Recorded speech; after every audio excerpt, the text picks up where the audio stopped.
Kita lanjutin pelajarannya lagi.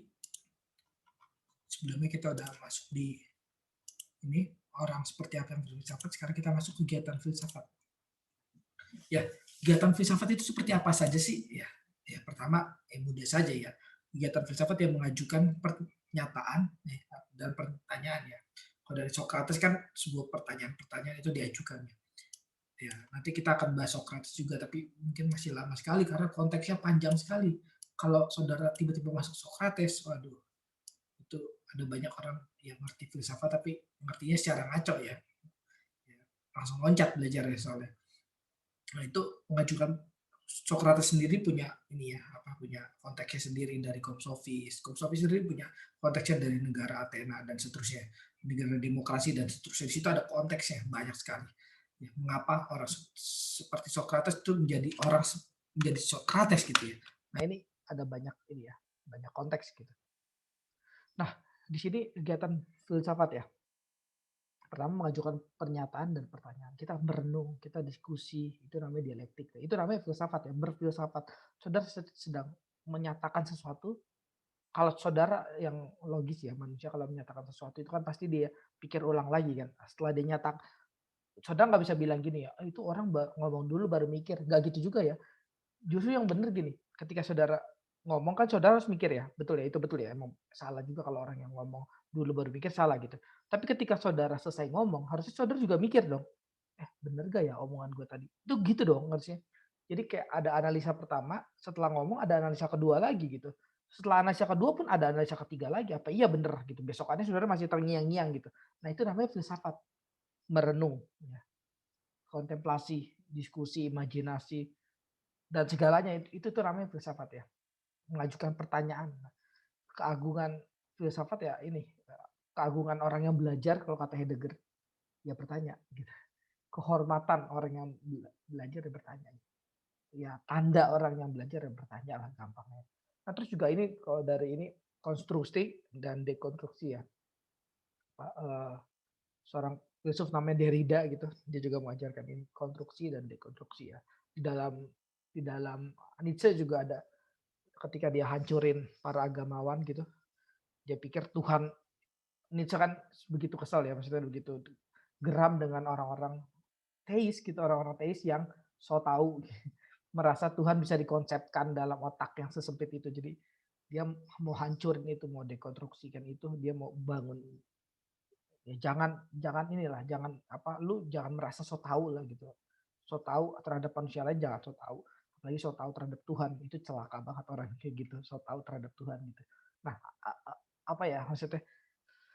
Ini kritik dari kaum filsuf ya, Nietzsche gitu. Nah, celakanya gitu, celakanya. Ini kan kritik zaman dulu ya, dari Nietzsche, kaum filsuf kepada kaum agamawan. Celakanya sekarang banyak filsuf so tahu mengenai Tuhan gitu. Ini kayak apa ya, kayak nggak pernah belajar dari Nietzsche. Ini orang filsuf tapi ini orang belajar filsafat tapi kayak nggak pernah belajar filsafat gitu ya. Ini aneh banget gitu. Dia malah so tahu mengenai Tuhan. Nah terus ini kegiatan filsafat ada lagi namanya self canceling, di cancel ya. Jadi jangan malu kalau kita udah salah. Oh ya kita bisa cancel itu kok gitu. Manusia emang pusat kesalahan kok, gudangnya kesalahan. Soalnya kalau salah ya jangan malu gitu ya. Kita boleh cancel itu gitu. Oh ya dulu ini bagian dari dekonstruksi gitu. Dekonstruksi bangunan berpikir kita, perspektif kita hancurin juga. Perspektif ya, ingat ya ada perspektif. Ini perspektif misalnya bangunan atau perspektif ya, mungkin gambarnya boleh diganti ya, jangan segitiga terus ya. Bangunan apa aja, gambar kan boleh apa aja, kotak lah apalah ya, saya kemarin gambar segitiga terus ya, apalah gitu, lonjong lah apa ke atas lah ya, itu bebas ya, gambar apa aja. Tapi ini perspektif, perspektif itu harus dirubuhkan ya, dibangun dirubuhkan kembali, bangun rubuhkan kembali. Jadi kita bukan hanya punya dari dulu, dari umur berapa, dari umur saya 9 tahun, saya punya perspektif ya ini aja. Satu perspektif itu kan. Aduh, kasihan banget manusia kayak gitu, celaka banget ya. Harusnya apa ya? Udah sampai umur 19 gitu, dari umur 9 sampai 19 sampai 29 mungkin punya 100 ini ya, bangun berpikir perspektif tapi yang udah dirubuhkan. Tapi kita boleh gini saudara, kalau saudara kan di sini ya. Saudara merubuhkan perspektif saudara yang di sini. Saudara upgrade di sini. Upgrade di sini kan bukan jadi di sininya kosong ya. Di sini ini di sini adalah imbas dari di sini juga gitu. Jadi kalau di sini satu, di sini duanya pasti. Bukan di sini satu ya di sini satu, di sini satu. Jadi sampai ya itu orang-orang yang kacau ya, kacau balau berpikir ya. Jadi sampai umur 29 saya punya bangunan satu, ya udah itu aja gitu. Jadi itu orangnya sifat berpikirnya antitesis gitu ya.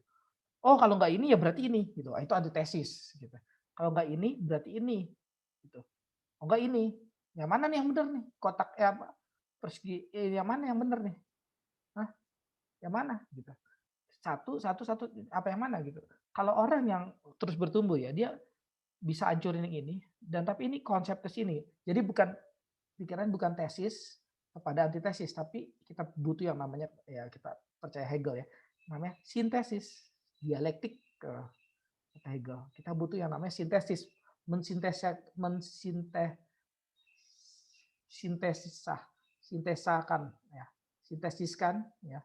Aduh, saya ini kurang tidur jadi ngomong agak-agak apa ya, ngomong agak-agak ngomong duluan baru mikir gitu. Nah, itu sama ya, ngomong duluan baru mikir. Otak puyeng gitu. Tapi ya oke, saya tetap apa tetap terus rekam ini supaya saudara bisa belajar dan supaya ini YouTube saya juga bisa berkembang. Supaya bisa apa ya, saya ngajar di YouTube gitu kan enak ya, nggak perlu dijadwal-jadwalin, nah ribet lah gitu. Orang mau nonton, nonton ya silakan.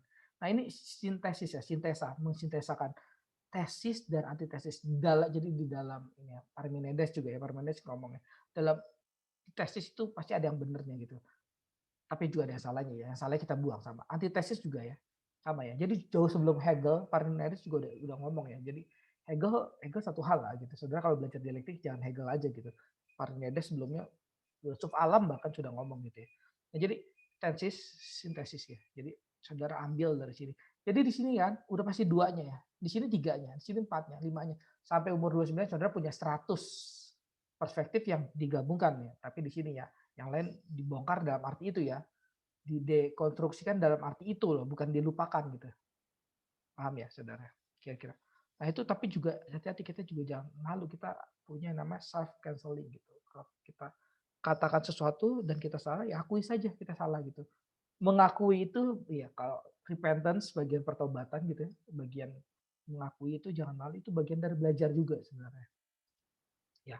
Ini contoh contoh dari kita berfilsafat ya. Kita tanya siapakah saya gitu. Saya ini siapa ya? Kalau seandainya gitu, kalau saudara ini banyak lah apa YouTube orang bikin apa siapakah saya? Seandainya mata saya hilang, apakah saya bukan saya lagi gitu?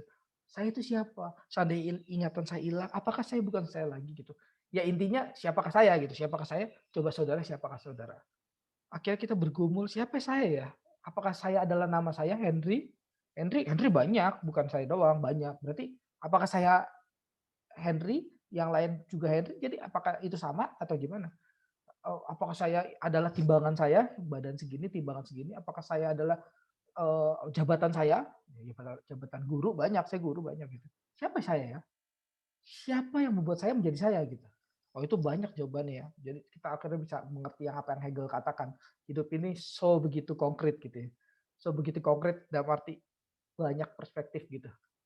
Saya adalah pikiran saya adalah tubuh saya adalah kehidupan saya adalah bahkan ketika saya mengenal orang lain, saya adalah ketika saya percaya kepada Tuhan gitu, Tuhan yang saya percaya itu seperti apa, itu adalah saya gitu.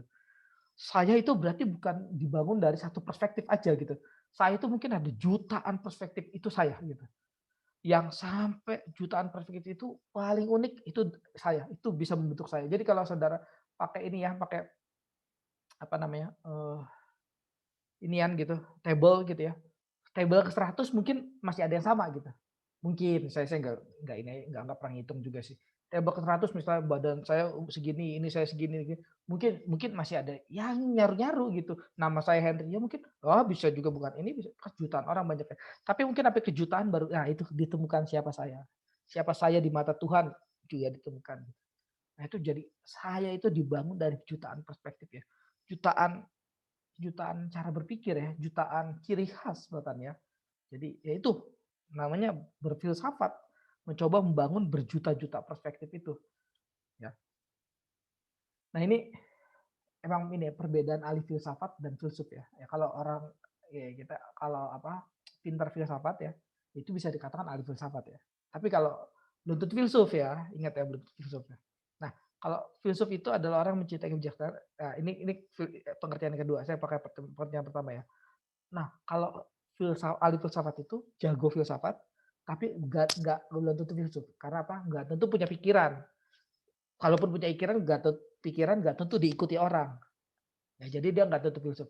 Nah, tapi kalau filsuf, dia nggak tentu jago filsafat. Ya, nggak tentu jago dari berbagai kutub filsafat dia hafal gitu. Enggak. Mazhab dia hafal enggak, tapi dia punya pikiran diikutin orang. Itu filsuf. Nah, kita itu siapa? Ini saya bercanda dikit tapi ada seriusnya. Kita itu nggak ahli filsafat kan ya, saudara nggak ahli-ahli banget filsafat ya, saya juga nggak ahli-ahli banget filsafat. Terus kita juga apa punya pikiran yang diikuti ya? Kayaknya enggak ya. Berarti kita bukan ahli filsafat, kita bukan filsuf gitu ya. Berarti kita bukan siapa-siapa. Nah itu kenyataan pahit dalam hidup kita ya. Kita bukan siapa-siapa, emang kita nobody ya. Kita just something aja lah, kita sesuatu aja. Kita ya nggak bisa jadi everything ya. Kita hanya somebody gitu. Nah, tapi di sini ada pengertian kedua ya. Selalu memang kalau siapa John Frame pernah katakan gini ya, satu kalimat itu bisa benar minimal dalam dua makna dan itu berguna gitu ya. John Frame katakan gitu ya. Ya itu bisa benar sih. Filsuf ya. Filsuf itu kan juga adalah orang yang mencintai kebijaksanaan, keutamaan dalam dirinya tidak ada tipuan ketika menggunakan ilmu filsafat ya. Jadi ya kita bisa masuk dalam filsuf lah ya kalau kita jujur dalam hidup ini ya. Kalau kita benar-benar menggunakan filsafat ini untuk jujur ya, bukan untuk main tipu-tipuan nanti seperti Ali Pelintir, dokter Splinter, Ali Spins yaitu kaum sofis. Sebenarnya sudah nanti pasti ada videonya. Tapi mungkin masih lama, tapi juga mungkin ya saudara cuma nonton 10 menit kan juga cepet ya. Kalau saya ngomong kelamaan ya saudara tinggal di YouTube ditambahin aja 2 kali lipat setengah. Saya sering kayak gitu ya kalau YouTube. Kalau ada orang ngomong lama, tambahinnya 2 kali lipat gitu. Tapi kayak saya ngomong udah cepet ya. Kalau saudara tambahin 2 kali lipat, saudara gak akan denger apa-apa kayaknya. Ngerti iya, ngerti kagak kayaknya. Gak akan ngerti gitu. Cuman selesai aja habis nonton YouTube tapi gak akan nggak akan ngerti. Nah, ini filsuf. Filsuf itu mencintai kebijaksanaan keutamaan. Nah, ini kita orang-orang yang mencintai itu. Kita bisa dikatakan filsuf ya. Tapi ingat ya, kita semua filsuf ya. Pada kenyataannya ada a bad philosopher dan a good philosopher ya. Kita mau jadi yang mana gitu ya. Ini kan pilihan yang ini ya, pilihan yang. Tapi sekali lagi jangan cuma dua ini doang ya. Kan ada OTW a bad philosopher ya. On the way ke ya ini filsafat orang-orang yang belajar filsafat cara buruk dan on the way filsafat yang baik gitu ya. Orang-orang yang belajar filsafat cara baik gitu. Ya ini ditentukan dari banyak hal ya, bukan hanya satu hal ya, bukan hanya soal dari diri kita aja, tapi apa yang kita baca, apa yang kita dengar, perenungan seperti apa yang mengisi hari-hari kita dan seterusnya banyak banget. Itu yang membuat orang menjadi dia gitu sampai saat ini gitu. Saudara ini ya pikir boleh renungkan gitu ya dan boleh bersyukur pada Tuhan dan boleh mungkin juga kecewa pada orang lain itu jujur aja ya. Saudara menjadi sekarang ini itu bukan tentu atau bahkan ya emang bukan karena saudara doang kok gitu. Tapi ada orang sekeliling saudara yang juga ikut membentuk saudara gitu. Saudara menemukan diri saudara dalam orang-orang itu kan dan diri orang-orang itu juga membentuk diri saudara gitu. Terlebih Tuhan gitu. Terlebih juga pelajaran kita filsafat dan seterusnya gitu.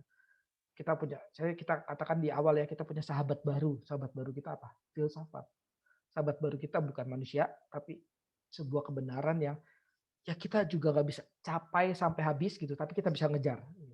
Jadi ya kita kalau kata Socrates ilmu itu dalam diri manusia yang ya nggak pernah definitif, nggak pernah diambil secara mutlak gitu ya.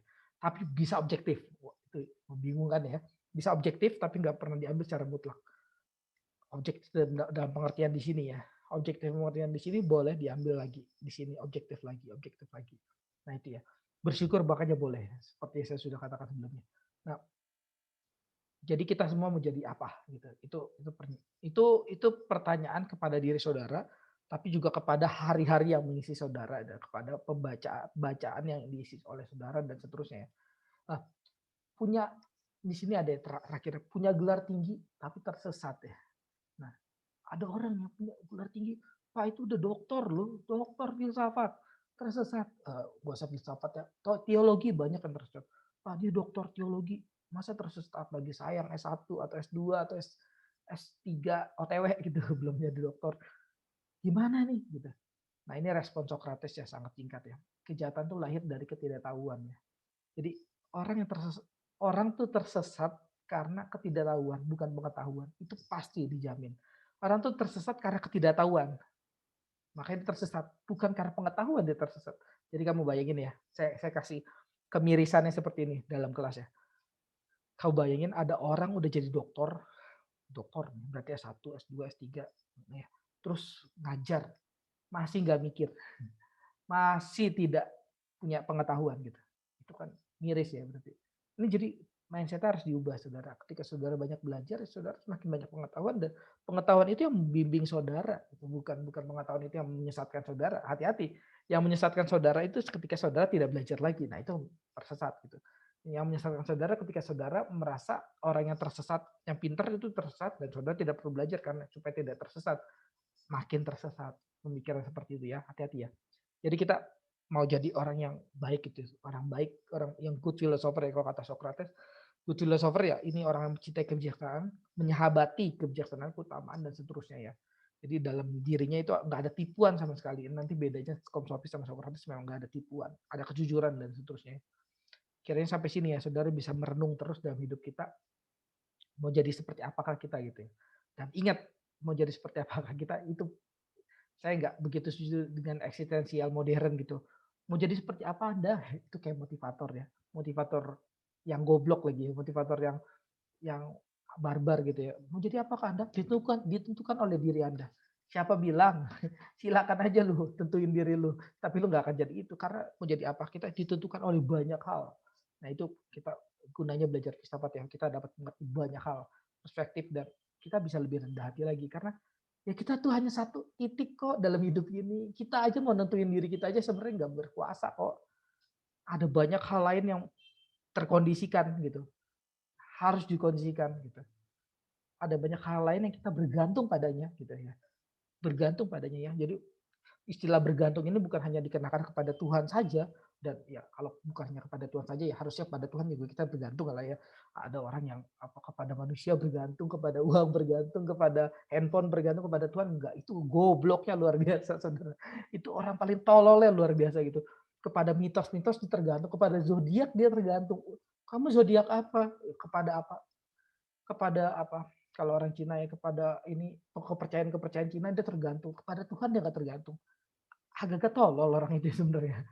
Bodoh-bodoh dalam arti yang saya sebelum di atas katakan bodoh dalam arti itu ya, bodoh yang orang-orang kayak gitu nggak bisa pernah berfilsafat ya karena bodoh gitu. Kira sampai sini ya bisa memberkati saudara.